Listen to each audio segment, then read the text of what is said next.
Bom dia, pessoal! Na nossa aula de hoje, a gente vai conhecer um conjuntinho novo, o conjunto dos números racionais. Então, nós vimos no decorrer desse ano o conjunto dos números naturais, o conjunto dos números inteiros. Então, agora vamos trabalhar um pouquinho com os números racionais, ok? Se vocês quiserem acompanhar comigo, a gente vai estar falando lá sobre o módulo 37, que está no capítulo 4 do grupo 3. Combinado, pessoal? Bom, então vamos falar um pouquinho desse conjunto aí dos números racionais, né? Quem são eles, pessoal? Eles são números que podem ser escritos através da divisão entre dois números inteiros, ou seja, ele pode ser escrito na forma de uma fração. Beleza? Só que a fração, a gente tem que lembrar que ela tem várias representações, né? A gente pode representar essa fração como uma forma de decimal exato ou uma dízima periódica, beleza? Vamos acompanhar então aí alguns exemplos, ó. O conjunto dos números racionais, pessoal, ele é representado pela letra Q, ok? Mas por que Q? A gente sempre associa com a inicial, né, de alguns números. Não poderia ser R, porque R está representando o conjunto dos números racionais. Mas Q, pessoal, vem de quociente, que começa com a letra Q. Lembra que eu falei lá no início do vídeo que ele é representado através de uma divisão. E como que a gente chama o resultado de uma divisão? De quociente. Beleza? É importante vocês darem uma analisadinha nesse conjuntinho que eu preparei para vocês entenderem o seguinte. Números naturais, 0, 1, 2, 3, infinito. Números inteiros, além do 0, 1, 2, 3, infinito, a gente tem também a parte negativa.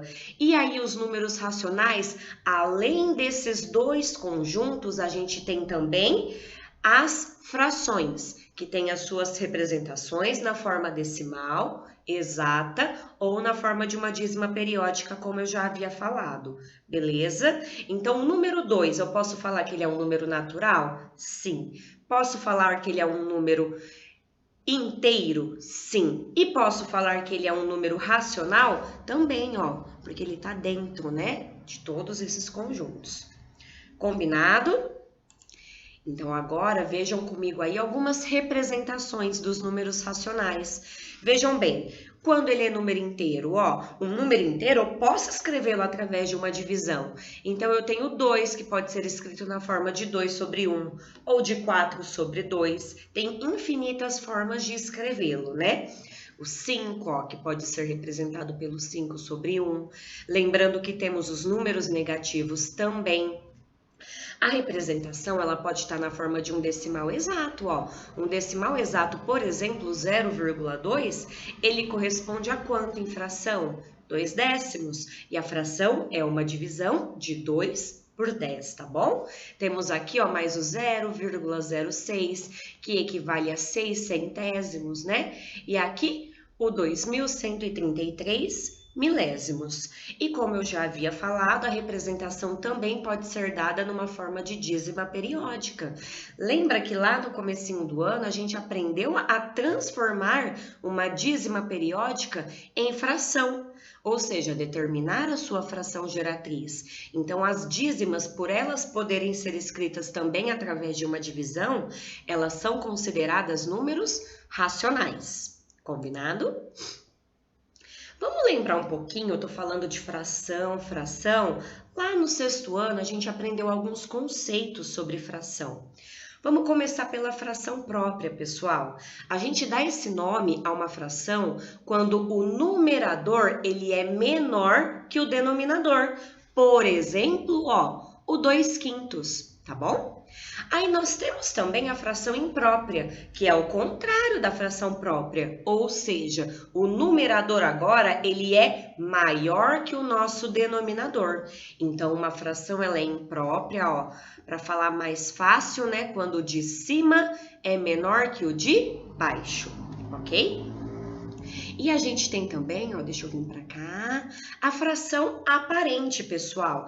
A fração aparente é aquela que a gente consegue transformá-la em um número inteiro, ou seja, o numerador ele é múltiplo do denominador.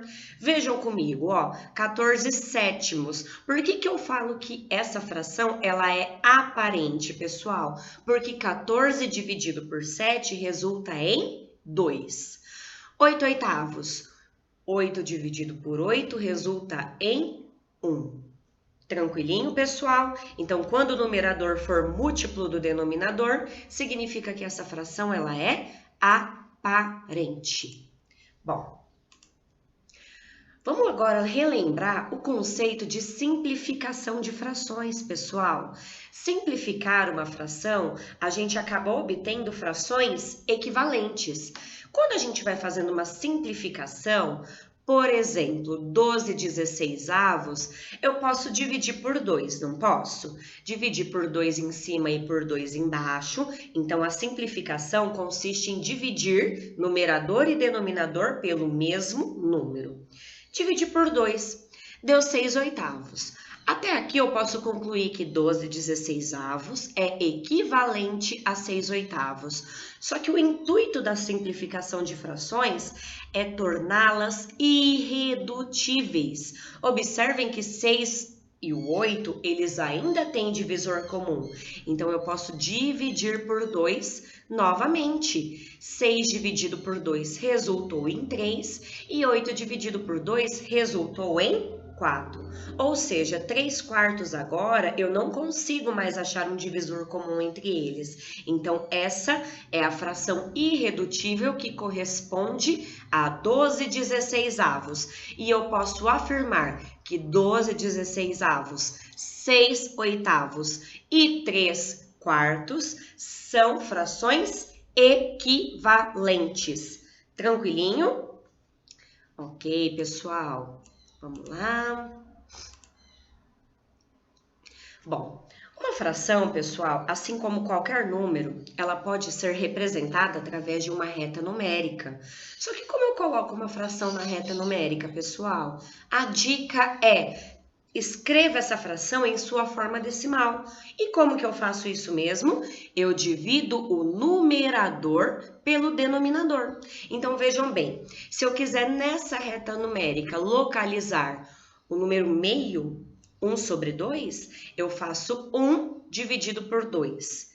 1 dividido por 2 resulta em 0,5. Então, vejam bem, eu desenhei uma reta composta com números inteiros e aqui eu tenho o 0 e o 1. O 0,5, pessoal, ele vai estar na metade entre o 0 e o 1. E aí eu consigo localizar, então, essa fração. Se eu tivesse, por exemplo, 3 meios negativos. Seria 3 dividido por 2, não seria? Se 3 dividido por 2 é 1,5 e esse meu número ele é negativo, ele estaria localizado aqui, ó, entre o -1 e entre o -2. Então, a dica é, tem que localizar uma fração em uma reta numérica, transforme essa fração em número decimal, tá bom?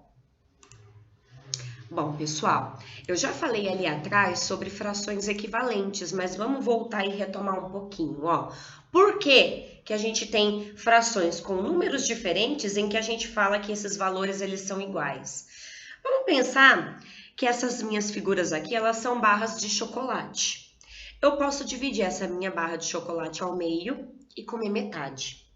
Eu posso dividir essa minha barra de chocolate em 4 partes iguais e comer 2 partes. Vejam bem, eu comi a mesma quantidade. Eu posso também dividi-la em 6 partes iguais e comer 3. Observem que eu estou sempre comendo metade do meu chocolate, independente da quantidade de partes em que eu divido ele. Aqui eu dividi ele em 8 partes e comi 4. Então, se vocês agora verem a representação pela figura, fica nítido que essas partes que eu consumi, elas são iguais. Portanto, eu posso dizer que a fração que representa elas são equivalentes. Então, meio, 2/4, 3/6 e 4/8 são frações equivalentes. Tranquilo? Vamos praticar um pouquinho então agora, pessoal. Gostaria que vocês pegassem o grupo 3 lá na página 86 e 87 e comecem a resolver do exercício 1 ao 6, combinado? E aí na nossa próxima aula ao vivo, a gente retoma, tira as dúvidas e faz a correção dos exercícios. Um beijo, pessoal, e até mais!